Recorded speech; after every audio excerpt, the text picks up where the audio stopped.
Hello. In today's episode of Misadventures in Travel, I'm going to tell you about the time that I got in a train crash. First of all, I need to tell you a couple things. One is it's really humid, and so my hair is quite poofy. And secondly, it's very dark outside, and I think it's raining right now. And I had a terrible time today finding any place in the house to film this video that had good light. So I have some natural light on my face, but I basically had to squeeze down next to my son's bed. That's the only place I could find good light today. So I apologize for that. Okay, it was spring break of one of my years in college, and 5 of us went on a trip to New York City. We went there by Amtrak. This is another Amtrak story. And we went, my dad drove me, my cousin Trisha, and 3 guy friends from college. And I only went to college there. She wasn't in college with me. And Trisha and I were talking about it this morning, and we can't remember the third friend's name, so I'm so sorry. I can't remember his name. But it was Matthew, Adam, Trisha, me, and the other guy. And I feel really bad because it was his brother who let us stay in his dorm room at Columbia University because we were poor college students and we needed someplace cheap to stay. And it was kind of funny because the 5 of us basically crammed onto the floor of his little single room in the dorm, and he went and stayed with his girlfriend. So that was our sleeping arrangements for this trip to New York City. But I cannot remember that friend's name. I do remember that his family were refugees from the Vietnam War. So they had come over as boat people. Vietnam or Laos, or they were Hmong. I don't know. And he had a name like that. It was either a Hmong name or a Vietnamese name. I can't remember.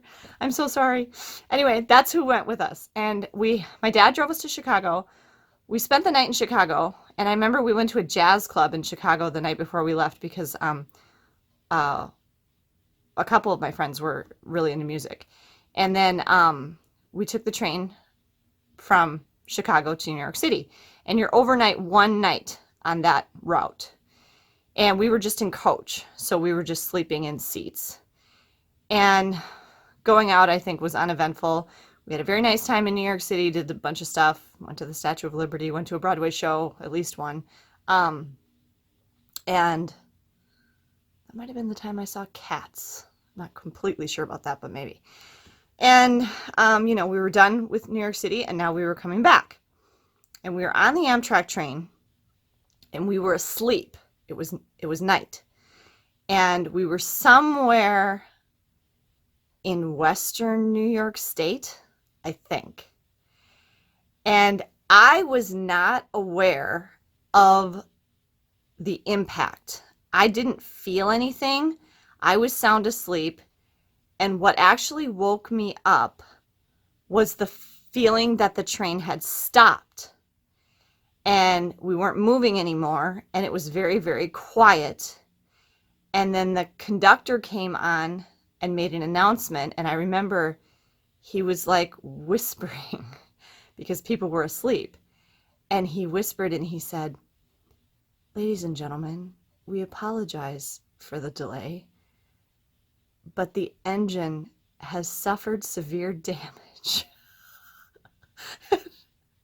Trisha and I are looking at each other like, what? How could the engine have suffered severe damage when we're going through the countryside on a track? All we could think was, what? Did it crash into a brick wall? Did a meteor hit it? I couldn't understand. It was March, April. I mean, the weather was fine, and it was so weird. And we were like, what? And we were sitting there for a very, very long time. It was a very long time. 24 hours? I don't know. 12 hours? It was getting into days. We were sitting there. And we found out later that well, I guess I'll have to kind of give away the thing about the story. Well, no, first I'm going to tell you what we experienced, and then I'm going to tell you what happened. So anyway, we sat still for an extremely long time. They did explain to us that they were replacing the engine. So this involved having to back a working engine up from whatever the next town was with a switch where there was an engine, which I'm sure was miles and miles and miles away. And they had to back it all the way up. They had to hook it up to our damaged engine, tow our damaged engine the miles and miles and miles to the next, siding or whatever, off, and then back the engine up again to hook up to the cars so that we could be on our way. And that process took an extremely long time. And we were all excited because now we were finally moving.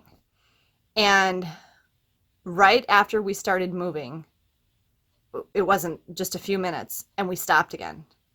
And they explained to us that after we started moving, they realized that when the train had stopped so suddenly, which Tricia said she did feel the lurch, the stop. She was awake enough or whatever, or sleeping lightly enough that she felt something. I didn't feel it, but, and when we stopped so suddenly, the wheels on the front passenger car had apparently, from them stopping so abruptly, melted and flattened on one side. And so if they had continued pulling the train with that car attached, it would have derailed. And so then we had to stop again. And they had to pull that car off and tow it the miles and miles and miles up to whatever the siding was, and then back the engine up again to pull the rest of the train. And everybody who was in that front car had to get up and take all their stuff and be dispersed among the rest of the cars. So all at once, the train was now full because we were, jam-packed, because everybody that had been in that front car, and we'd had some space before that, because you're still supposed to be picking people up the whole way between New York and Chicago. Some people get on, some people get off, whatever. But you got to have some space there. Well, now we had none. So, because every seat was full, because all those people, 100 some people or whatever that were in that front car had now had to go back to the other cars. So anyway, they had to call ahead and tell everyone basically that train was canceled for all intents and purposes, because they could no longer pick anyone up. I'm sure people still got off before Chicago, but I think they just kind of basically blanket told everyone, no, we can't pick anyone up. And so all those people got delayed at least a day, maybe two, that were supposed to take that train. And then the other problem was, because we sat still for so long, it was like a day, I think, between the two stops. It was a long time. We ran out of everything. We ran out of food. The train ran out of food. The train ran out of water. This meant we could not use the bathroom. And we had nothing to eat, which was probably good, because if we ate, we would have to use the bathroom. So we had no food, we had no water, we couldn't flush the toilets, nobody could take a shower, nobody could wash their hands, nothing. There was no water to drink. This was not pleasant. And so it went on like that for quite a while. The funniest part of this story is our conductor was great. He had a fantastic sense of humor. I wish I could remember his name. He was just doing such a good job of going up and down and joking around with everyone and trying to make light of the whole situation and try to ease everybody's discomfort and stuff with his very positive, funny attitude. Amtrak conductors are like that. They're like cruise directors. Amtrak conductors are hilarious, and they're really good. At least I haven't been on an Amtrak train in quite a while, but they were always very entertaining in my experience. So anyway, we got to Toledo, Ohio, and we stopped, and they ordered individual Kentucky Fried Chicken dinners for everybody on the train, and I think something to drink with it. And they brought them on the train, and they literally passed them out so that we had something to eat. And I remember the conductor joked, Oh, no, there wasn't really a crash. We didn't really, the train's fine. My girlfriend works at this KFC and we have a kind of a deal so she gets more business. That's what he said. And I mean, I'm sure he was joking, but anyway, it was just kind of funny because that was all we got to eat then the rest of the way was those KFC dinners. And then we got back to Chicago and everybody was wondering what had happened. Nobody on the train, the staff would not tell us what was wrong. We just knew that the engine was damaged and we knew that what had happened with the wheels on that first car, but we didn't know anything else. And I understand now why they wouldn't tell us because it would have been upsetting. There were children on this train. When we got to Chicago, my dad was waiting all that time in Chicago for us, and it was on the news there. And we had hit a car. So I never really heard for sure, I don't think, but I can only assume we killed some people. I don't know. I don't know why. I don't remember that part, if we ever found out for sure. But obviously hitting a car is bad because the car probably got destroyed. And I think at some point somebody told us that, the cow catcher on the front of the engine had gotten all ripped apart and had gone up under the engine and tore apart all the hydraulics and everything. So the engine was just totaled. And so it was bad.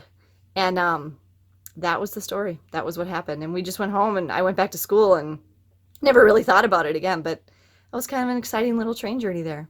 So there's not really a lesson to be had for this one because obviously none of us, not the passengers on the train, not the crew, nobody had done anything wrong. I'm sure the engineer did his best to stop, but trains take a long time to stop. So I guess, well, I would have a lesson from this one. Your lesson would be don't try to cross a railroad track in your car or by foot. I hear stories all the time. Even up here in Minneapolis, people get hit by the light rail all the time. And I'm like, why are you trying to cross when there's a train coming? And you hear stories all the time. I mean, there have been a few, even here in our town, where people try to drive around the arms, the crossing arms, and because they're just in such a hurry. Well, you don't have to be in a hurry anymore because now you're dead. So yeah, that would be, I guess, rail safety. Don't get near that track and don't try to cross when there's a train coming. It's just not worth it. So that would be my lesson from this one. So hope you enjoyed this latest episode of Misadventures in Travel. And I will see you for the next story. Have a good day.